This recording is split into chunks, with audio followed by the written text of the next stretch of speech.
We honour and care for the men and women of the Commonwealth who died in the First and the Second World War, ensuring they will be never forgotten.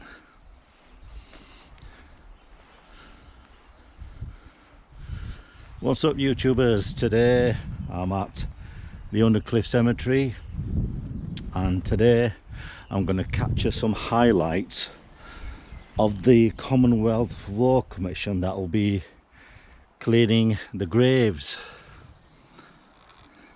in this cemetery.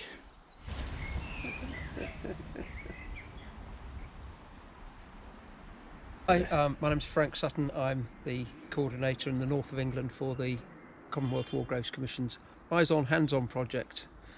We run a team of volunteers who come from all walks of life, and we clean and tidy headstones and graves of fallen casualties of the two world wars.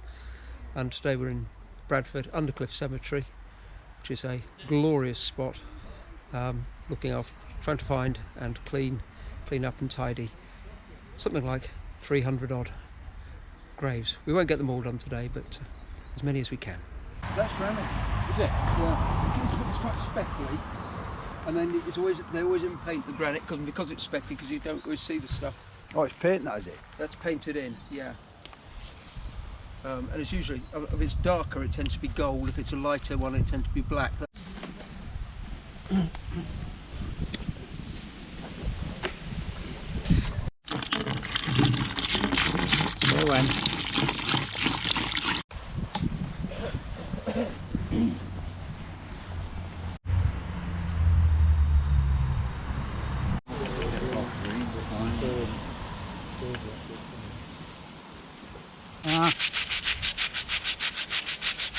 In this West Bradford Undercliffe. Sorry, this is the 708? Yeah, it's called a 708. It gives where every single Commonwealth War grave location is in this cemetery. In this cemetery? In this one, yeah. Right, okay. And apparently this is the up-to-date version of what Frank said. Yeah. When they cut the grass, it sort of spread all over the...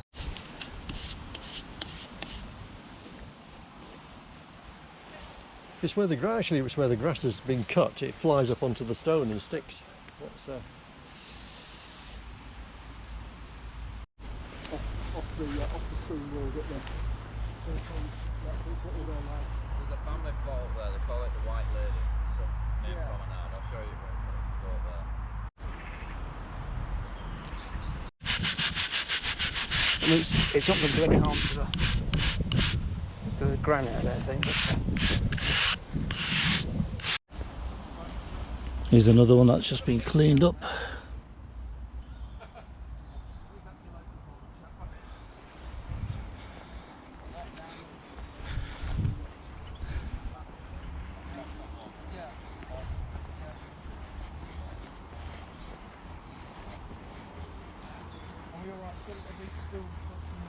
Not that way, it's mostly going back that way though. In amongst this lot? You can see them. Yeah. Just. There's a little path you can... Right. I should have stringed them. That's the main promenade. And there should be string path. This headstone's got a problem with algae. It's June, it's been pretty warm of late, a lot of sunlight, and that usually kills off the algae that grows on the headstones. But on this one it's a bit of a sheltered spot, and it's got some quite deep black algae and green and a bit more orange towards the bottom, none of which has come off with scrubbing. So it's going to be, probably needs a slightly more heavy duty treatment, Right. which we'll leave to the specialists. It is possible to get rid of it though eventually. Up to a point, but then it'll grow again. Yeah. Because it's because of where it is. Yeah, I suppose you just got to keep on top of it.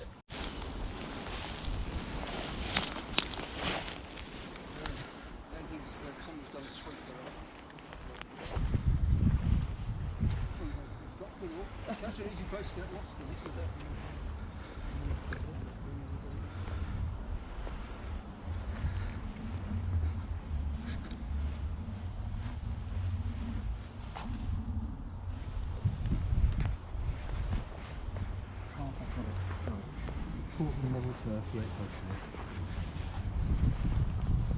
quite say quite level turf.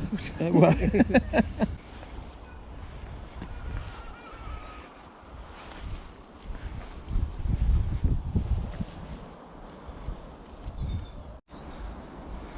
So you can see one of the volunteers going across there. He's spotted another war grave, and basically what he's doing is looking at the condition of it, and if it needs attending to, obviously he'll wash it and do what he needs to do with it, and he just ticks it off his list of graves.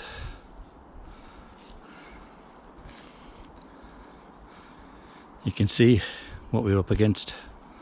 You've seen this before, haven't you? Let's have a look. So give us a bit of a backstory to this, Alan, please. Because I were clearing this because it were all like that, like it is over there. Right. So I came across that, and I thought, oh, he's died in Second World War, 1939. But he isn't, it's First World War. So they've researched him, and he's got all these medals. So my relative fought with this guy. Right, so you obviously traced some of his history.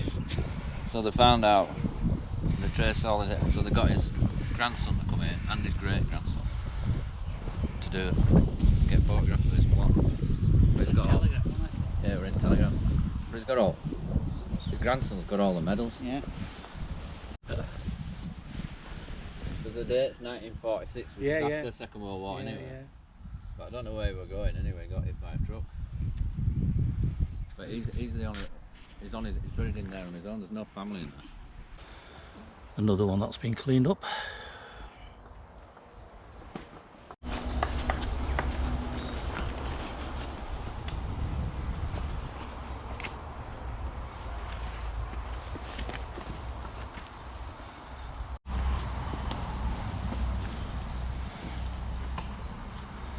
So Alan's going to attempt to go across there, and he's spotted one across there. There you go, man in action. My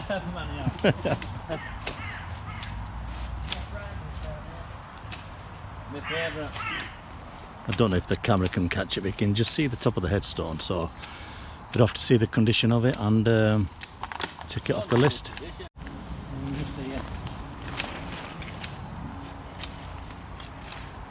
That's a good little gadget, that. Mm. It's quite handy. I'm going to buy one of them. Easy to carry around. About a tenner.